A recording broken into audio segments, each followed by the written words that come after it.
When the revolution happened, guards used to come in our house with machine guns. I had been thrown all over the world before even the revolution. I had my uncle who passed away when I was little, and then we moved again. What's your choice in that scenario? Today, I'm in community with Maryam Banikarim, an Emmy Award-winning storyteller, TED speaker, podcast host, and co-founder of The Longest Table, a global movement to help people connect. A C-suite leader who's shaped global brands like Hyatt, Nextdoor, and Gannett. She's earned recognition from Fast Company, Advertising Age, and more. From boardrooms to shared tables, Maryam brings people together through connection, care, and honest conversation. Breaking bread, the act of actually sitting down, breaking bread with people you know or don't know, is actually a ritual that turns out to be incredibly powerful. At what point did community go from cultural to structural for you? In COVID, when everyone said New York was dead, I sent an email to 20 friends and said, I don't know about you, but I'm tired of everyone saying New York is dead. What are we going to do? And that effort of sheer purpose at a time of high despair, I think is really where the shift happened. Creating the impossible in the middle of a very dark time in the city. What advice would you give to someone who's actually looking to follow in your footsteps, someone who's inspired by your career? Growth comes from living through the things that are uncomfortable. My big piece of advice is to just...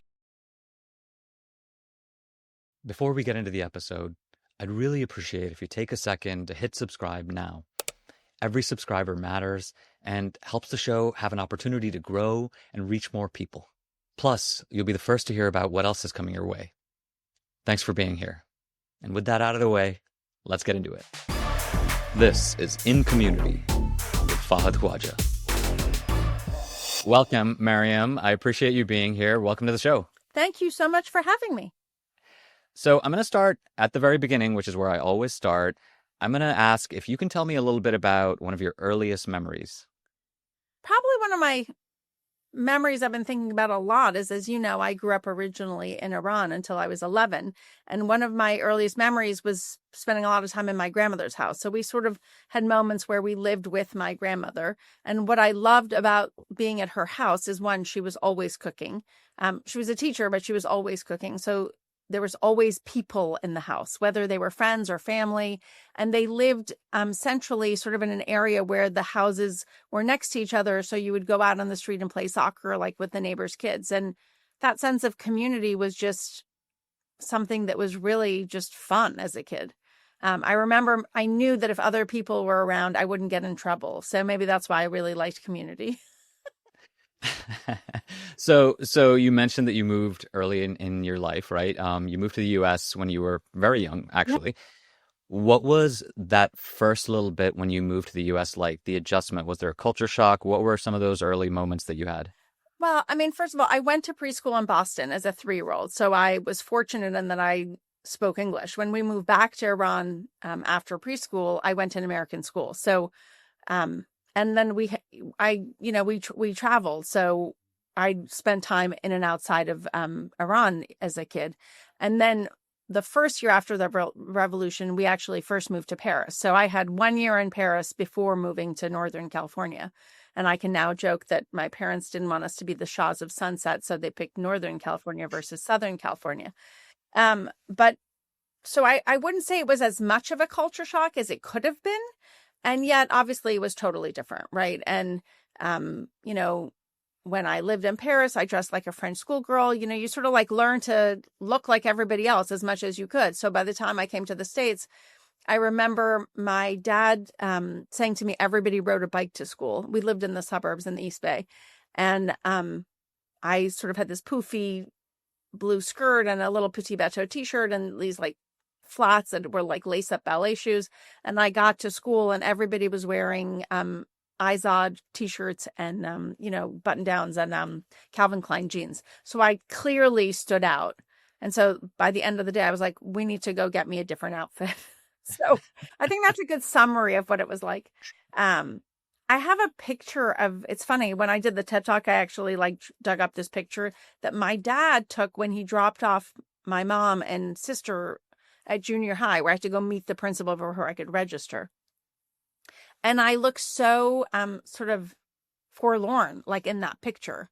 And it's like you sense the otherness in the picture just emotionally, right? And I think, obviously that was there, but you didn't really have time to process it because you had to move forward. I mean, the choice was roll up like a ball or, find a way to show up every day, which, wasn't always easy. But again, I think I was fortunate in the sense that I didn't have an accent, but I was here in the middle of the hostage crisis. So, there was, the occasional person who called you Khomeini, which was always amazing.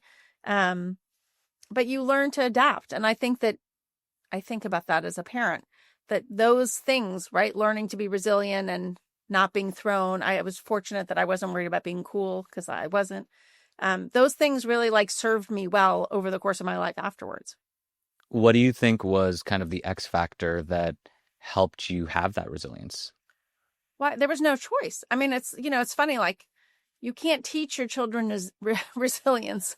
So, I mean, I had been thrown all over the world before even the revolution, right? And then I had my uncle who, passed away when I was little, and then we moved again. And, when the revolution happened, guards used to come in our house with machine guns. So, you sort of, well, what's your choice in that scenario? I think it's so privileged to feel like you have a choice when really for most people, they're just trying to get through. And I think that's what built the resilience. Now, as you know, I think a lot about all those moments now doing the podcast about the messy parts, because I think that's where growth is. Growth comes from living through the things that are uncomfortable. When it's great, you're not learning as much. Absolutely. And I mean, when it comes to leadership, people talk about growth a lot, right? And having this sort of growth mindset.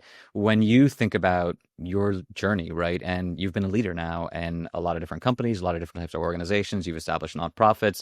You've done so much that most people really don't get a chance to do. What is it that you would say leadership actually asks of people that no one actually prepares them for?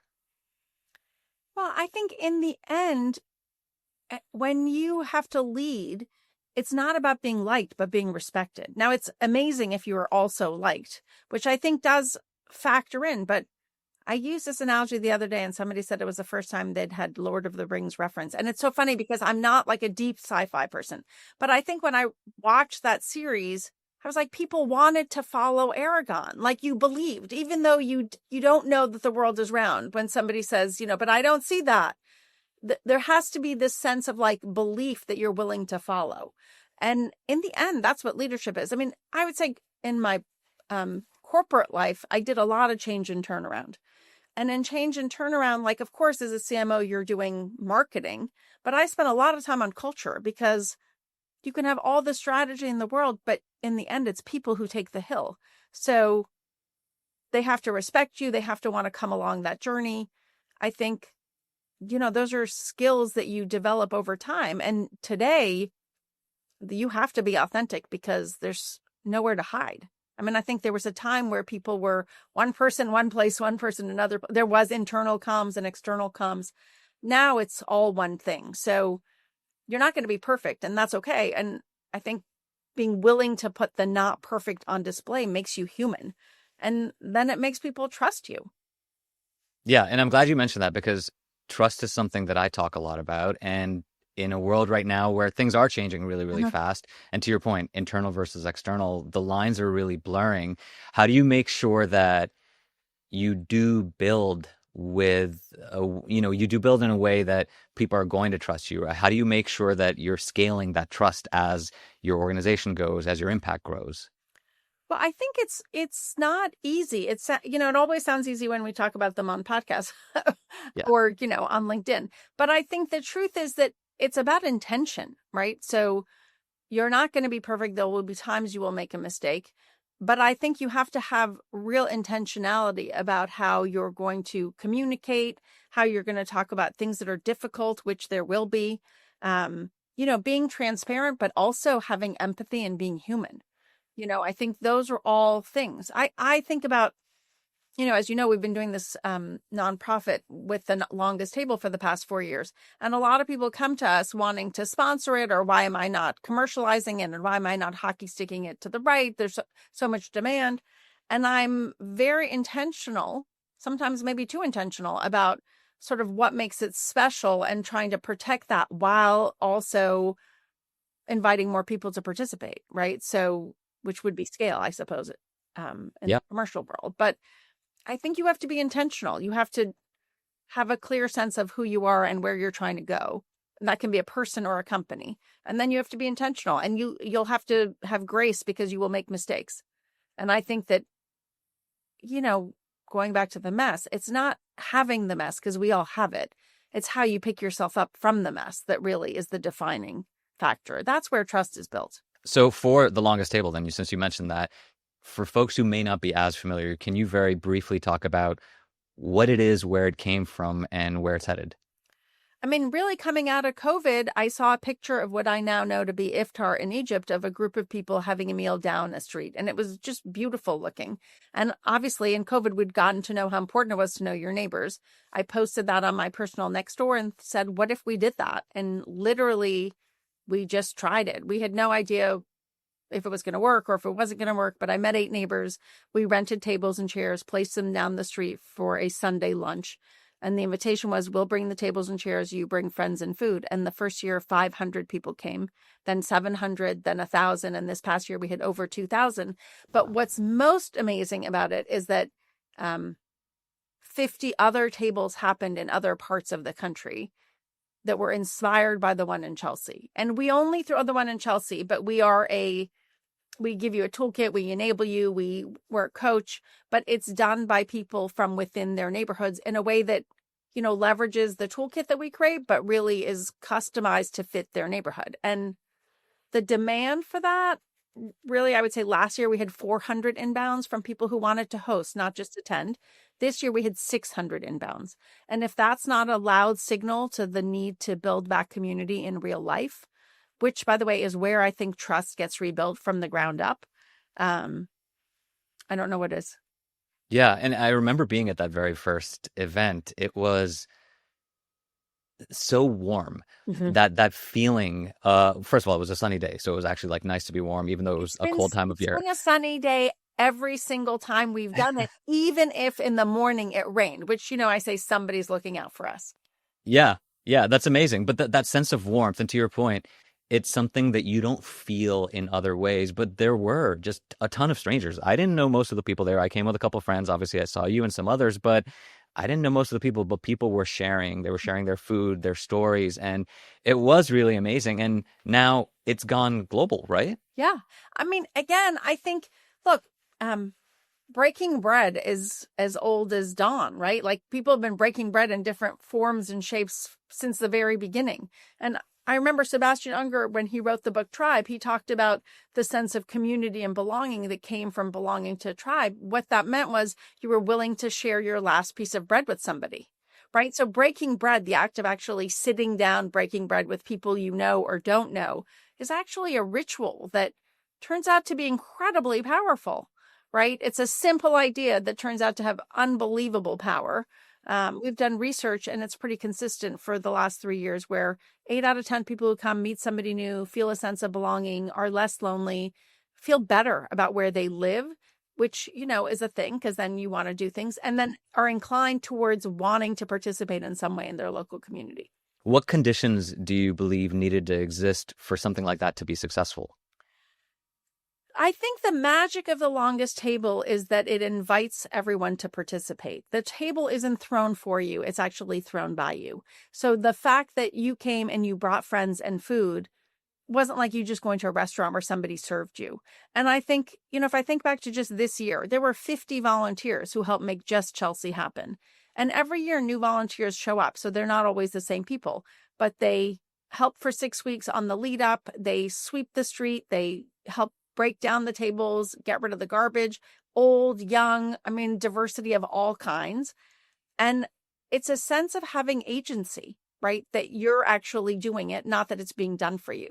And I think we all feel better when we're invited to participate.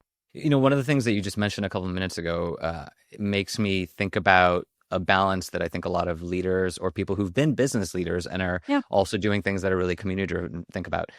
There's this sort of tension I hear that it's between measurement and sort of meaning, right? How do you actually say, oh, this is something that's going to have a meaningful impact, but let me make sure I'm measuring it, and wanting to sort of measure every little detail. And you mentioned there's surveys and you have some great data from it. How do you actually balance the measurement versus that element of being meaningful? Well, the first year we just did it. I mean, it was really just a thought experiment of like, what if we did this? And, people say to me, did you know if it was going to work? Like, I had no idea, but I was willing to just put everything into it, right? And when I say we, it wasn't just me, right? It was the 8 women and Jim who I met, and we sort of decided to go for it. And then the other volunteers who stepped in. So the first year we weren't focused on measuring it. We were just focusing on making it happen. After we had 500 people show up and it was unbelievably well received, we thought, okay, if we're going to go do this again, it would be helpful, again, coming from the commercial world, to have a sense of like, does it change anything? So we sort of do a pre and a post survey, which, is a pretty basic level of research. And I think we're interested, and now that we've raised a little bit of money, I think we're going to try and figure out like what are the other kinds of things you can measure. But the research we've done so far is not complicated, right? We're not trying to figure out every little detail. We're just trying to figure out some like 4 metrics, right? So it's a pretty quick survey for people to fill out. I think long term, my hope is that, more longest tables happen around the world, but that we also sort of understand the impact it has on building back trust and really creating communities where people feel like they have agency and they belong. Was there a moment where you ever hesitated to do that? Or have there been other instances where you might have launched an initiative that you really hesitated because you didn't have all those answers? Well, I think you never know. I mean, I would say when we started, I didn't know. In New York, you can't make people move their car. You can get a permit, which we do. You can get the police to give you a sign to ask people to move their car on the street. But unless you're willing to pay to have a tow truck move them and take on that liability, which, for a volunteer event wasn't exactly in the cards, you have no idea. So, I think there's been a lot of moments in my career where I've taken on things that I had no experience in, or you could have argued whether it was logical to think that you could pull it off. But I think in all the instances, and it sort of goes back to leadership, right? The sheer belief that you really believe in it, that passion that you're going to really fight for it to the death, kind of like that kind of passion really does translate, right? So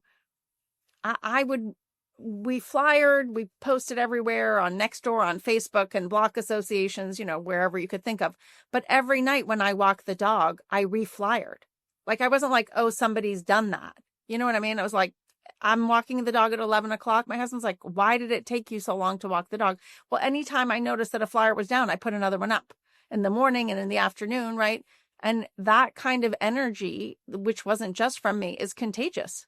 And I think that kind of belief is why we're going to make the Brooklyn Bridge happen in 2026. Oh, wow. Okay. Is it the same time of year? No, we're going to try and make the Brooklyn. I mean, I've been working on the Brooklyn Bridge since the first one. It's one of my dreams is to do one across the Brooklyn Bridge, literally and figuratively connecting people across a body of water. Just feels like a majestic thing that could happen. It's kind of like the Christo Gates, and hopefully won't take me as long as it took them. And we made some progress on the last, like in year 2, but Eric Adams, who needed to be on board, ran into some difficulties. So we're going to go again now that the world is a little bit different, and try again. Yeah, that's great. When do you think you would aim to actually do it? Over the summer? No, I'm hoping that okay, we're just going to say these things because we're going to manifest them. We're just going to manifest that we do it in May or June. Okay. But, there's a few things that have to happen to get us going. I mean, I'm not worried about making it happen. I just have to get the approvals from the new administration to get going. And there's a lot of energy. The minute I say longest table, Brooklyn Bridge, people's eyes light up. And that's how I know it's a great idea. How can people get involved or help? This episode is brought to you by Philo Ads. Philo Ads is built for brands that want premium connected TV placements without the premium price tag. With a 55% multicultural viewing audience and highly engaged audiences on fan-favorite TV networks like A&E, TV One, MTV, OWN, Lifetime, and more, Philo Ads delivers a CTV experience that gets results. So kick off your next campaign with Philo Ads today at ads.philo.com. That's ads.philo.tv. Well, I think for any of the tables, and by the way, I think if we pull off the Brooklyn Bridge, it will inspire a lot more tables to happen in other places. Just go to the website, longesttablecommunity.org, and you can sign up to get involved, to host your own, to attend.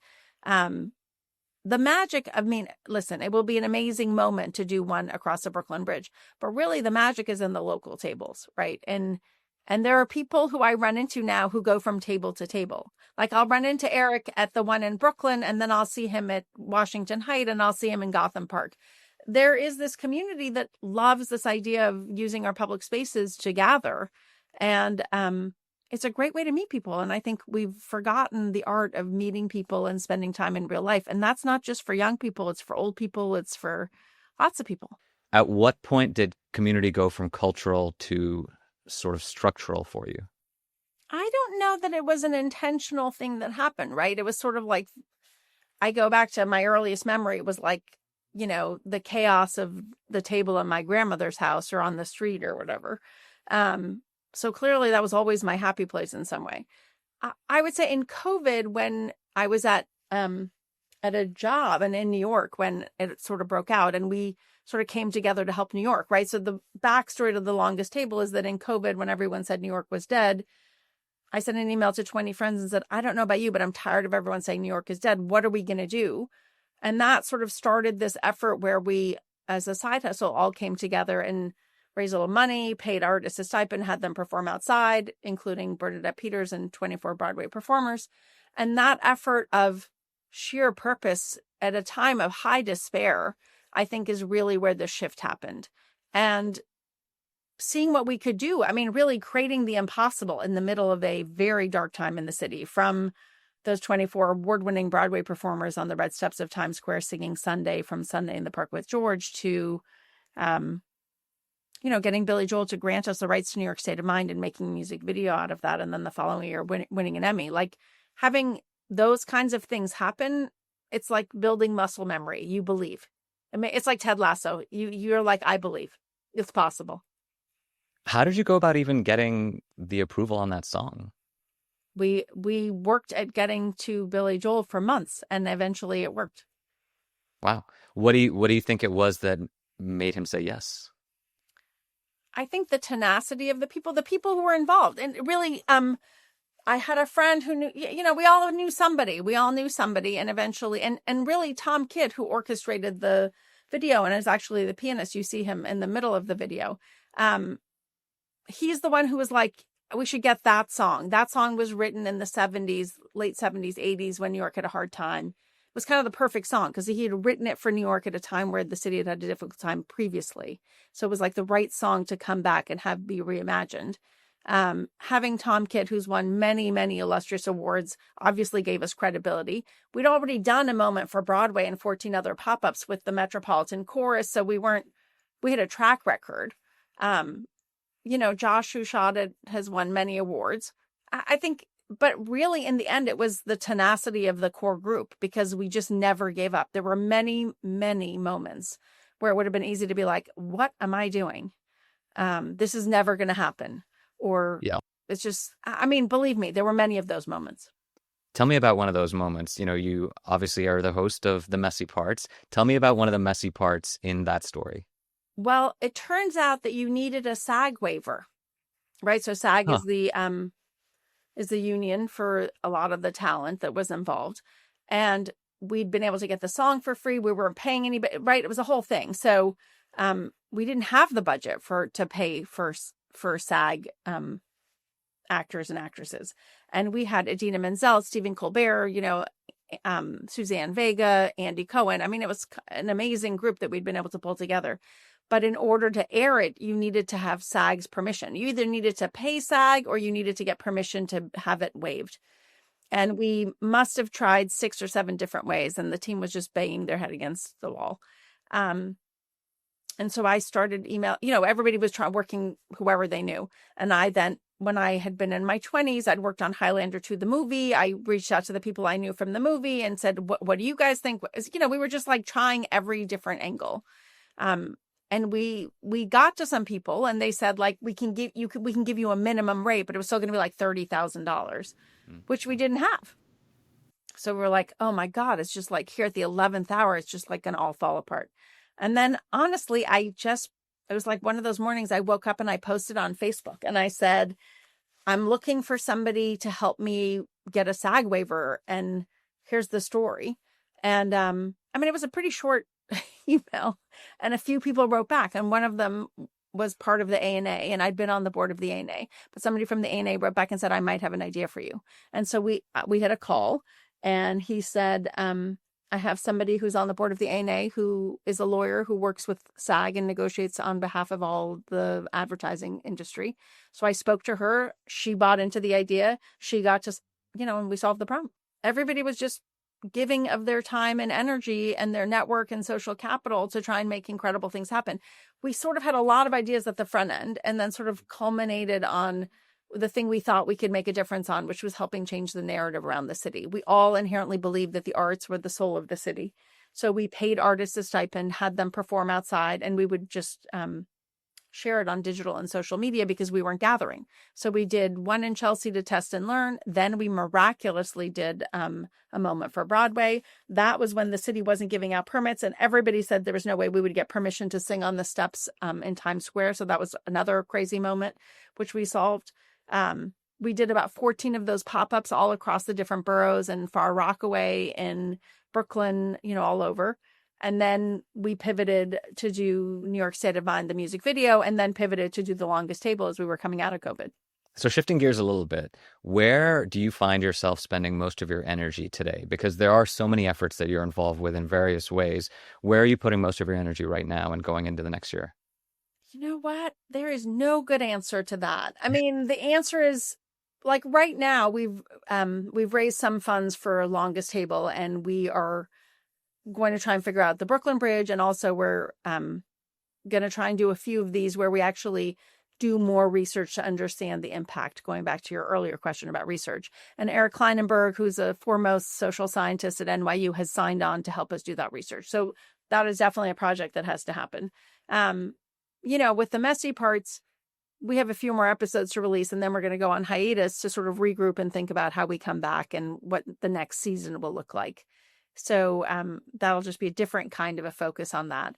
With the Wall Street Journal, it's a year-long commitment. So it comes in waves because we do dinners and different kinds of things, summits. So it's kind of a mix of things, I would say, which, some days I wonder, was it easier being the global CMO of Hyatt? I don't know. So some days it seems like this is more difficult, but I'm not sure. Yeah. I'm sure it's more difficult in so many ways because also, you're pulled in a lot more directions, I would imagine. That, and you don't have the infrastructure, right? So some days I miss having had that, right? When you had 200 people working for you, it's a lot and you have to manage different things and performance reviews and this, that, and the other. But you also had resources to make things happen. We made the moment for Broadway and New York State of Mind happen with no money. We made The Longest Table happen with just the money to pay for the tables and chair rentals, right? So somebody said to me the other day, can I use the same team you use to do the tables? I was like, no, they're all volunteers. It's just hard to comprehend that you can, This goes back to leadership, right? Like, why do people sign up and agree to give of themselves? Well, we all feel better when we can help. And we're very transparent about our agenda, which is simply to connect people with each other.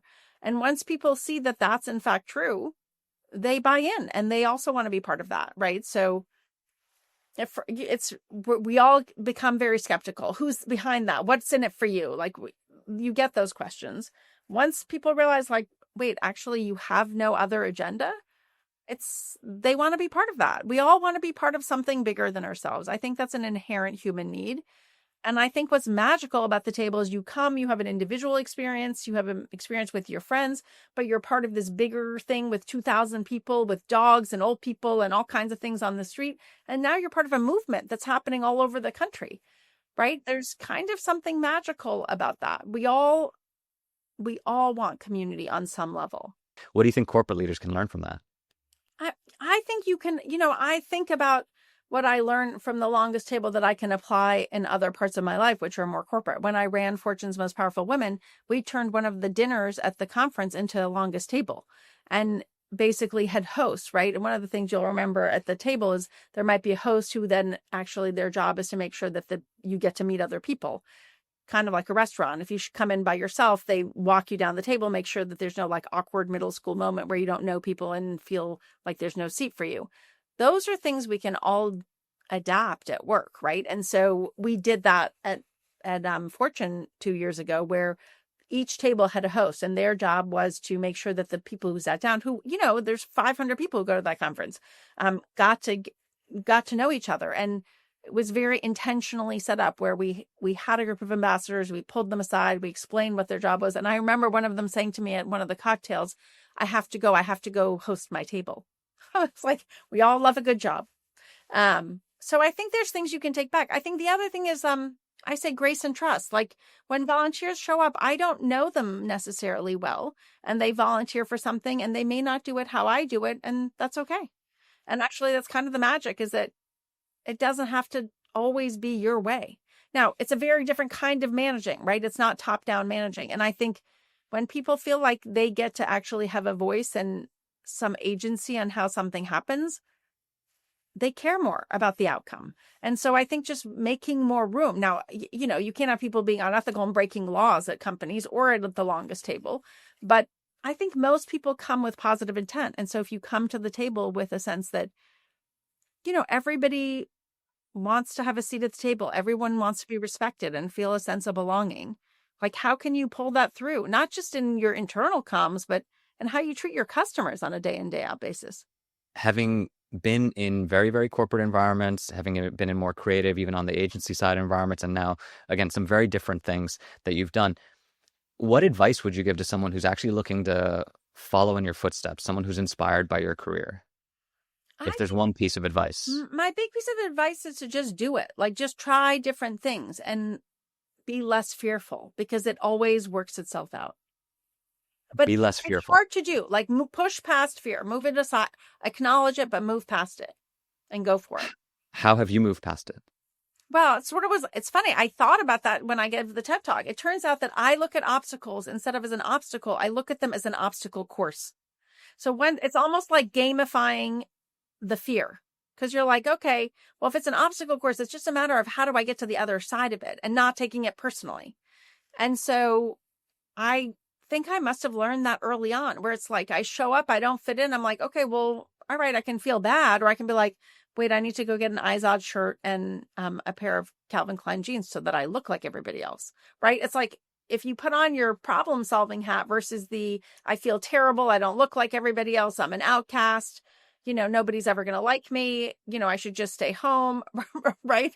If you can have that ability to be like, wait a second, this is like Survivor. I just have to think of this as an obstacle course.